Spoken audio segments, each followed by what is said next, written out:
In this video, we are going to be starting by talking about the 5 types of chemical reactions, and then we're going to go really in depth into how single replacement reactions work.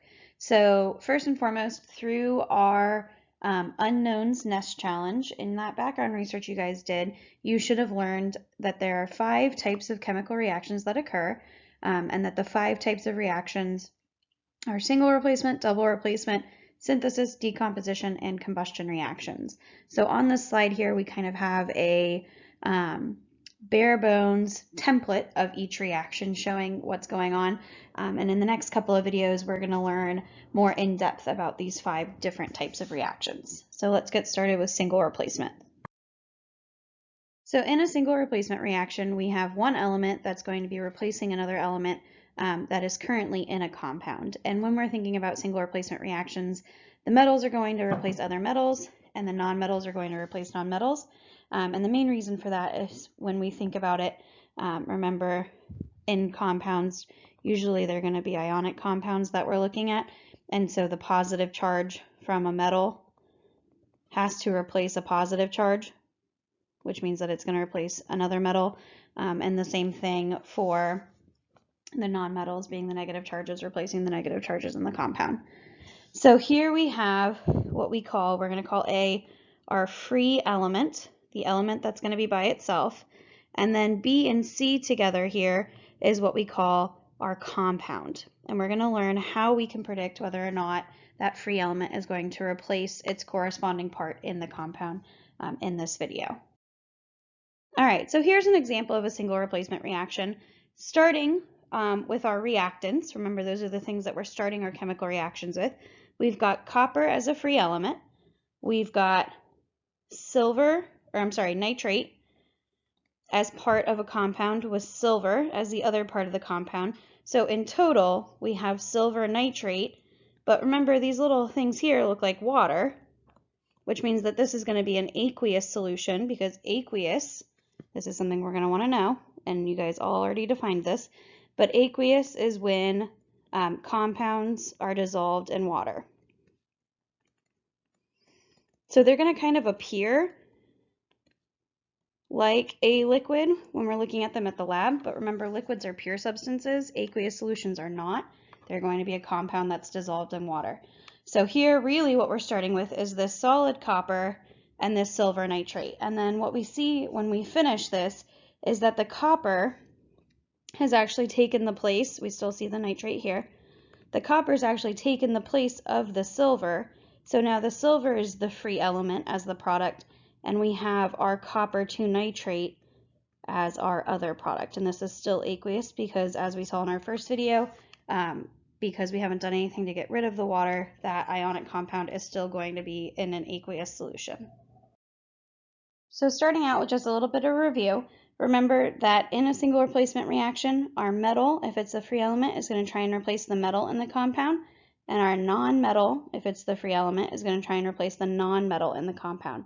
And this all comes down to the idea of the charges. We want to make sure that if we're trying to replace a positive charge in the compound, that we're using a metal to do that, and if we're trying to replace a negative charge in the compound, we're using a non-metal to do that. But how do we actually determine whether or not that free element is capable of replacing its counterpart in the compound? And that all comes down to this thing over here on the right.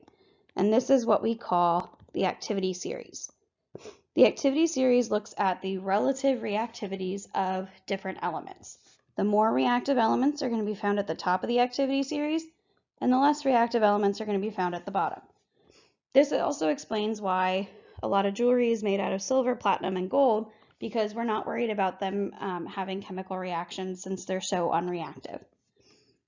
So when we're looking at our free element versus the element in the compound, if the free element is higher or more active on the activity series, then it's capable of replacing the element in the compound. But if the free element is lower on the activity series than the element in the compound, we're going to predict that no reaction is actually going to happen there. And so you can simply write no reaction, or NR for short. But let's take a look at how we read the activity series. So in our first example, we are looking at iron.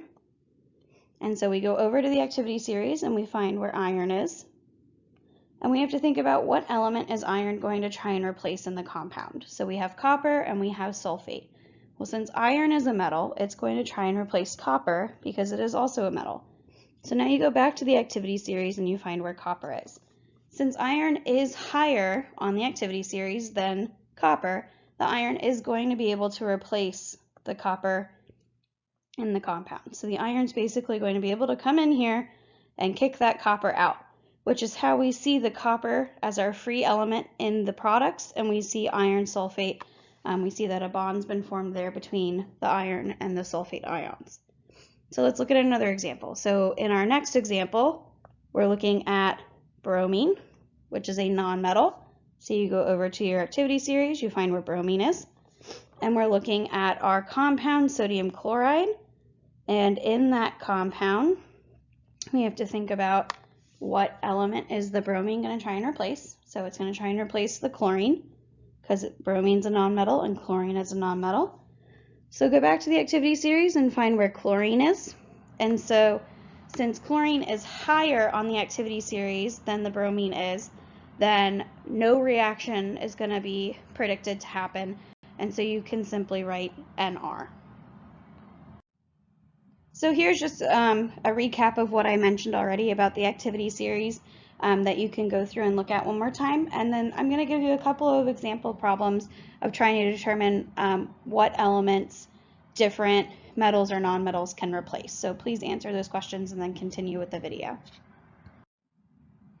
All right, so let's try some practice problems. We're going to do the first two practice problems together, and then I'm going to have you do the second two and check your answers on your own. So in the first problem, we have zinc reacting with calcium chloride. So again, the first idea that you have to do, or the first thing you need to do, is identify if my free element is zinc. Zinc is a metal. In the compound, what is the metal, the calcium or the chlorine? Well, hopefully you picked the calcium. So we're trying to figure out if zinc can replace calcium. So we go over to our activity series. We find where zinc is, and we find where calcium is. Since zinc is lower on the activity series than calcium, we can predict that this reaction is not going to happen. And remember, if you predict that the reaction isn't going to happen, you can simply write NR. So the first one was pretty easy. Let's look at the next one. So in the next one, we have aluminum metal. So we know that is Al. Reacting with aqueous copper 2 nitrate. So we have CuNO3, NO3 2, aqueous. So the same steps apply. We've got to figure out aluminum is a metal. So when we look at our compound, is aluminum going to try and replace the copper or the nitrate? Well, it's going to try and replace the copper because that is also a metal.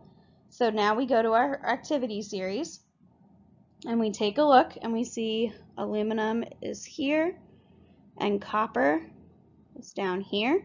So the aluminum is higher on the activity series than the copper is, which means that it is capable of replacing it. So the aluminum is now going to end up forming a bond. The aluminum, let's try again, it's now going to end up forming a bond to the nitrate. And remember, aluminum has a charge of 3 plus and nitrate has a charge of 1 minus. So when we're predicting those products, we're still using our skills from naming to figure out what the formula of the products are. So when I crisscross those charges, I get AlNO3. And again, we haven't done anything to get rid of that water, so the compound is going to be aqueous, and our free element is now going to be copper. A general rule of thumb, and remember chemistry is full of exceptions, but 90% of the time, whatever the state of matter the compound is to begin with, it's going to be the same as the compound in the end. So if you start with an aqueous compound, most of the time you're going to end up with an aqueous compound as well. So with those two problems in mind, I want you to go ahead and predict the products that you would get from the last two reactions and then check your answers.